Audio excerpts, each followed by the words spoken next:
Mesdames et messieurs, bonsoir. Merci de nous rejoindre pour le journal en français. Voici les titres de ce journal.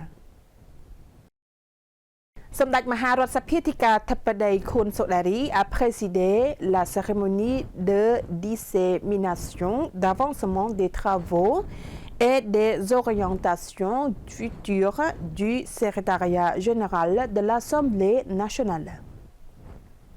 សម្ដេចមហារដ្ឋសភាទីការធិបតីខួនសូដារី présidente de l'Assemblée nationale du Royaume du Cambodge, a le 2 octobre présidé la cérémonie de diffusion sur les réalisations et les orientations futures du secrétariat général de l'Assemblée nationale dans la mise en œuvre des programmes de réforme de la gestion des finances publiques, de réforme de l'administration publique ainsi que la mise en œuvre du système du Parlement électronique et Parlement. Son Excellence Leng Penglong, secrétaire général de l'Assemblée nationale, a souligné que ces réformes représentent une étape cruciale visant à bâtir une administration publique professionnelle, efficace, fiable et constituant une base importante pour promouvoir la bonne gouvernance, la responsabilité, la transparence et le développement institutionnel dans la prestation de services publics de qualité aux citoyens.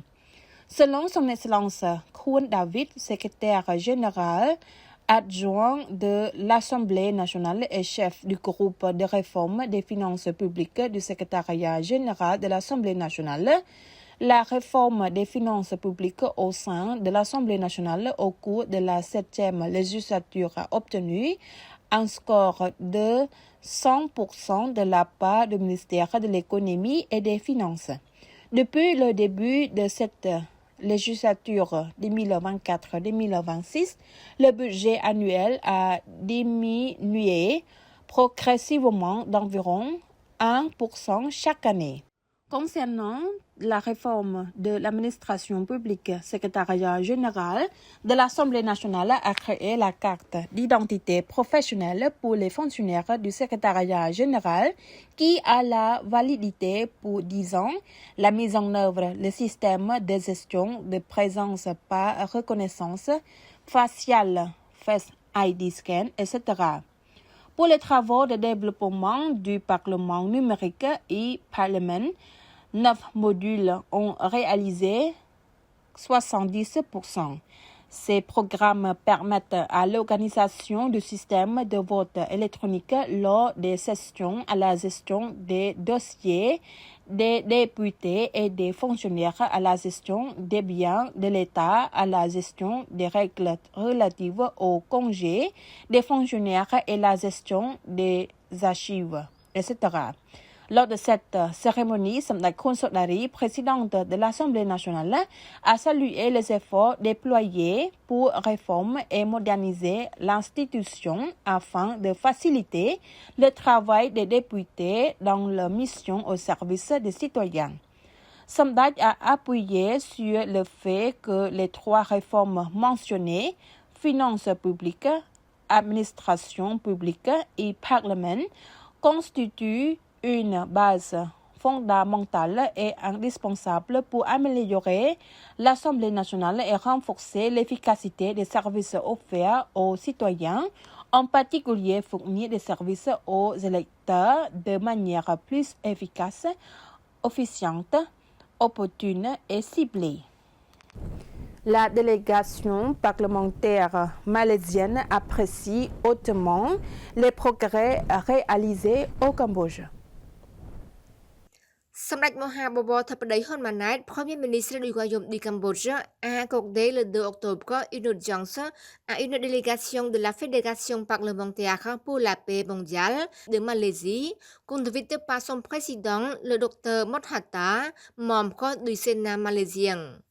Samdech Thập Đấy a souhaité la bienvenue au Dr Mot Hatta et sa délégation, se déclarant satisfait du développement constant des relations et de la coopération entre le Cambodge et la Malaisie dans des domaines clés, notamment la collaboration législative.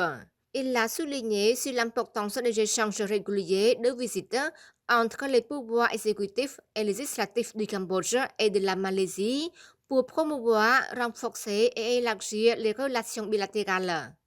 Pour sa part, le docteur Mothata a exprimé sa satisfaction de diriger la délégation parlementaire malaisienne au Cambodge et a salué les progrès constants du pays. Il a également salué la participation active de la délégation parlementaire cambodgienne à la 46e Assemblée interparlementaire de l'ASEAN AIPA, tenue récemment en Malaisie.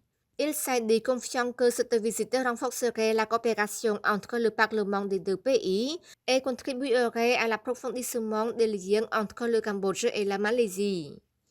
Au cours de la rencontre, Samdech Theppaday et le docteur Mothata ont discuté de la coopération bilatérale dans plusieurs domaines clés, notamment la politique, le commerce, l'économie, la défense nationale et les échanges entre les peuples.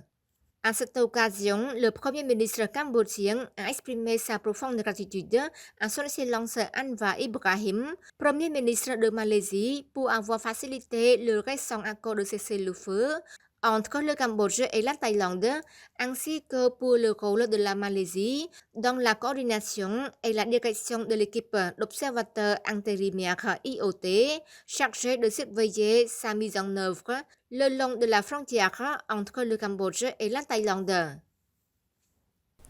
Le parc archéologique d'Angkor accueille plus de 700 000 touristes étrangers en 9 mois.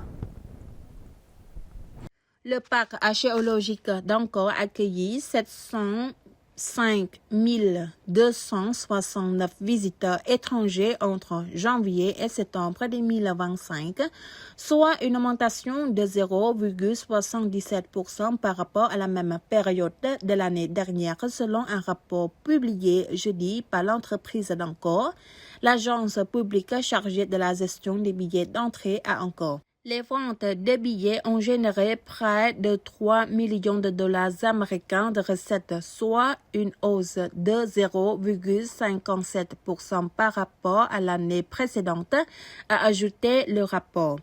Lục Chum Tiêu Honani, secrétaire d'État et porte-parole du ministère du Tourisme, a attribué cette croissance à des efforts promotionnels renforcés et à un meilleur confort pour les visiteurs.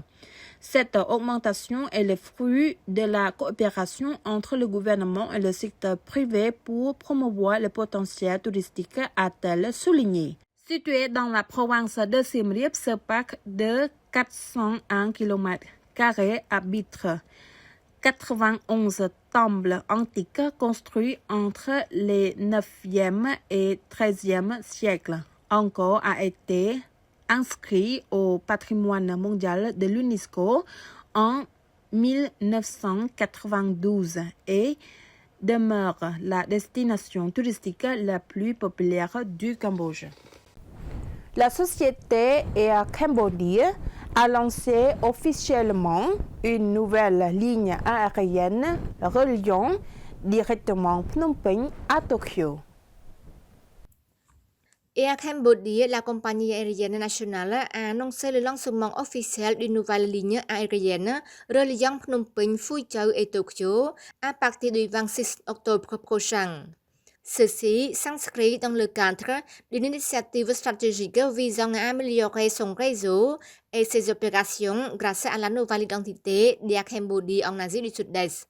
Air Cambodia sera la première compagnie aérienne à opérer une liaison directe entre Phnom Penh et le Japon via Phu Châu.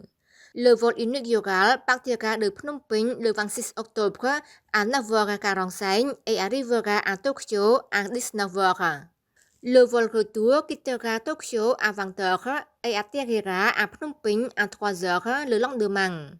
La ligne sera opérée 3 fois par semaine, les mercredis, vendredis et dimanches. Les passagers pourront réserver des billets pour des trajets de Tokyo à Phnom Penh, ainsi que de Phu Châu à Tokyo et de Phu Châu à Phnom Penh. La compagnie aérienne s'attend à ce que cette nouvelle ligne stimule considérablement les arrivées de touristes. Selon le ministère du Tourisme, le Cambodge a accueilli 112 718 visiteurs japonais en 2024, soit une augmentation de 30% contre 80 411 en 2023. Des vols directs entre le Cambodge et le Japon étaient auparavant assurés par All Nippon Airways (NAA), mais le service a été suspendu pendant la crise de Covid-19. C'est la fin de ce journal. Mesdames et messieurs, merci de nous avoir prêté attention. Très bonne soirée sur TVK. Bon week-end.